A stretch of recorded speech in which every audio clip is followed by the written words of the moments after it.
It's dawn on the third day at Thermopylae, 480 BCE. King Leonidas surveys the narrow pass where his 300 Spartans and 7,000 Greek allies face a Persian army that may number as many as 300,000.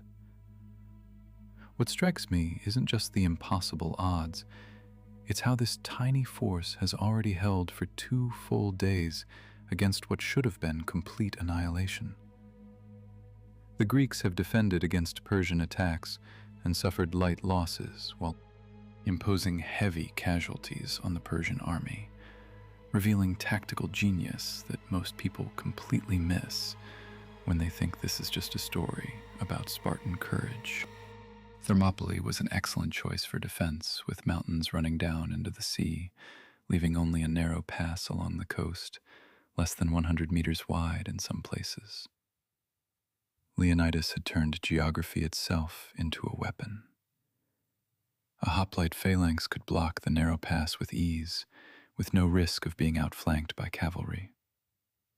In the pass, the phalanx would have been very difficult to assault for the more lightly armed Persian infantry.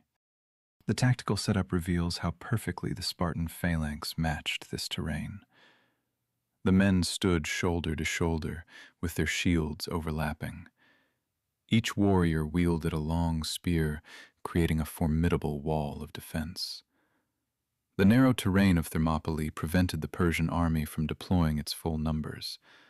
Only a limited number of soldiers could fight at once, which reduced the advantage of having a much larger army.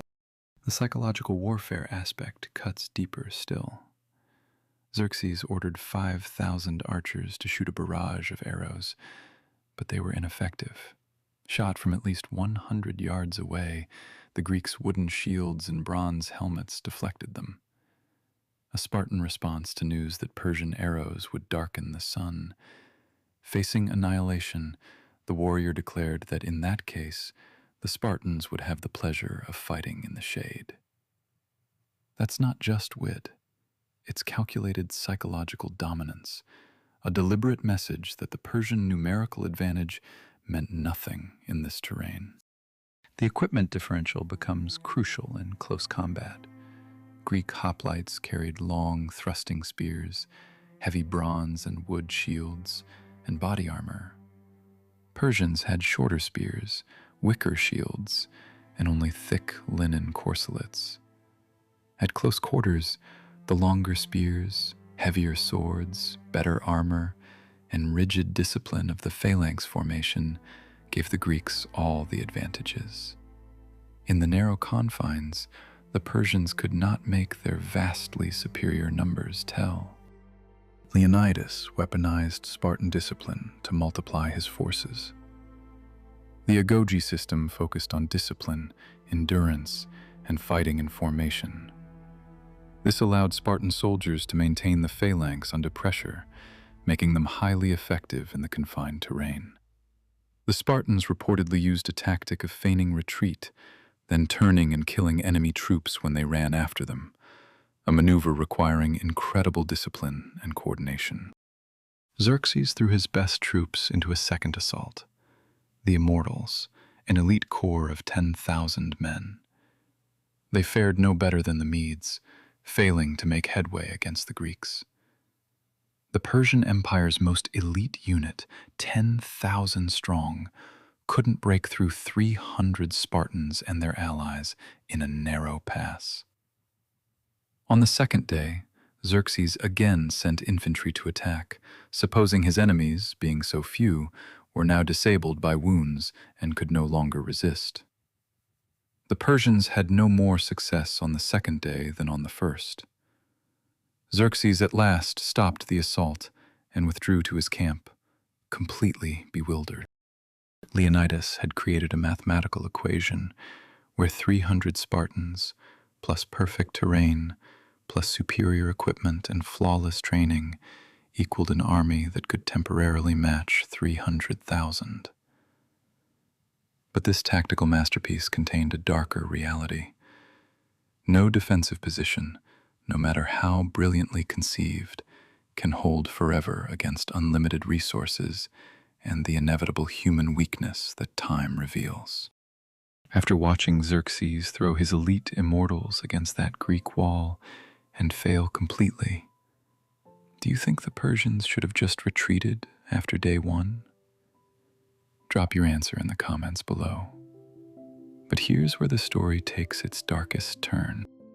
It's roughly 3 a.m. on the third day when a local named Ephialtes of Trachis reveals to Xerxes a mountain pass called Annihilation that bypasses the Greek defenses entirely. What strikes me most isn't just the betrayal itself, it's how this moment exposes the fatal flaw in Leonidas's otherwise brilliant tactical position.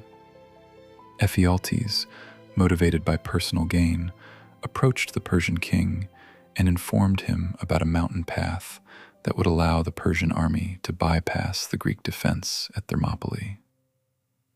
This path led through the mountains and emerged behind the Greek position.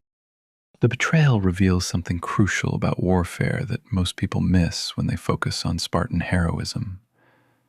No defensive position, no matter how perfectly conceived, can account for every human variable. Leonidas had been made aware of this path by local people from Trachis and positioned a detachment of Phocian troops there to block it. He'd done everything tactically correct, but strategy operates on a different level than tactics. Xerxes, realizing the strategic significance of this information, dispatched a force under Hydarnes to exploit the mountain path.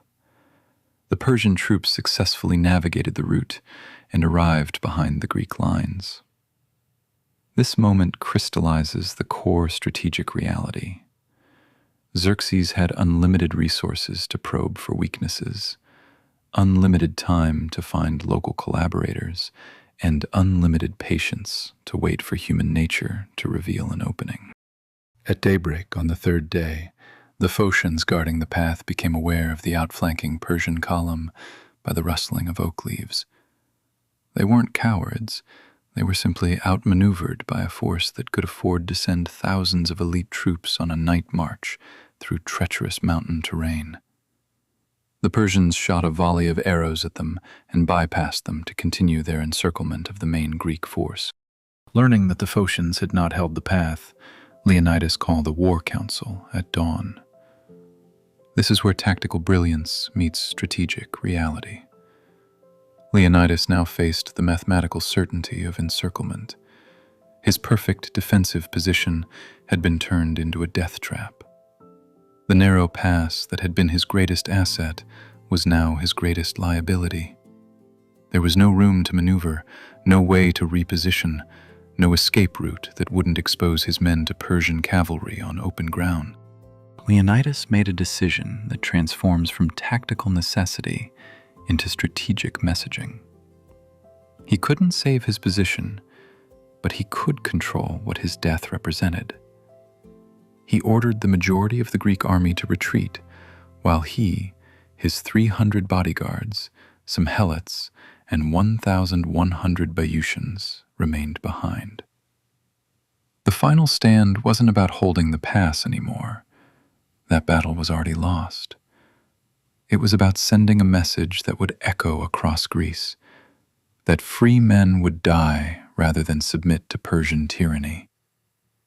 They held their ground against the Persians, but were quickly defeated by the vast enemy army, and many were killed, including Leonidas. The tactical masterpiece that had held for 3 days crumbled in hours once the strategic advantage shifted. But here's what the betrayal at Thermopylae actually accomplished. It proved that superior strategy, terrain mastery, and psychological warfare could temporarily neutralize overwhelming numerical advantages. But it also revealed the ultimate limits of tactical brilliance against sustained strategic pressure. The Persian victory allowed Xerxes' passage into southern Greece, yet the cost of that victory and the inspiration of Greek resistance would ultimately doom his entire campaign. Sometimes, the most brilliant tactical defeat becomes the foundation for strategic victory. Thank you so much for watching. Please subscribe if you want to see more videos like this. Take care and have a good rest of your day.